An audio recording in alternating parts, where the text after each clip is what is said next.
If our identity is in Christ, you know, the one thing that really inspired me, man, especially during COVID, there were a lot of non-Christians there that were protesting. But you know what? They knew the truth. They just didn't know the person of truth yet, the personification of truth. Yeah, well, that's yet. interesting because we're all, I think they know the truth. They just don't consciously know because all men are born with the light that light. It's the light that lights every man. And then it tells us in John chapter 1 that light is Christ. It's the Spirit of Christ. We're all born with that. But we're trained from a young age now to not give it any credibility, so that when we make decisions, the loud voices on the outside overpower the voice from within that says this is wrong.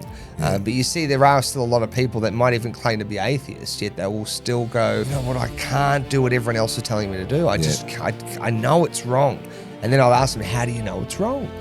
They go, I just something inside of me. Okay, so that's a spirit. Well, how you know that's a spirit is you can't objectively prove any evidence of that voice. Yeah, that's right. But you're willing to lose all of these objectively observable and real things for that voice inside. Yeah. So it shows you that that's more powerful, and that we are, because we're spiritual beings. And I so want the Muslim people to realize that the power, because they're being empowered now. You can see throughout the West, and they think it's because they're great. No, it's because Marxism. It's the plan. Yeah, it's planned, and it's because Marxism, cultural Marxism, has crept into our society, and they've destroyed a lot of the identity and foundation of the children, and then they've grown up without a real foundation. That's why we see, the pro-Palestinian rallies where you'll see a lot of Western people who have lost their identity. They're not built on the rock anymore. They don't appreciate the values that we have, and they don't understand what's given us prosperity. They don't understand what's given us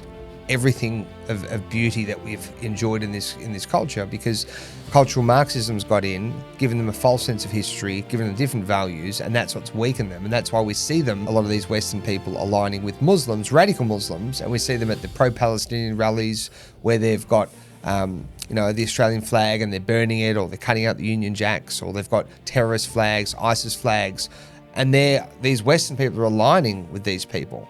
That's because the people are lost. This is one of the big issues we have in our culture now, is that we're not just fighting for our culture, we're fighting against cultural Marxism, and we're fighting against Islam and every other ideology that's not Christian. We are under attack, but we need to persevere through this, because this is what we've been told biblically is going to happen. I always say to people, you've got to look at the world through the biblical lens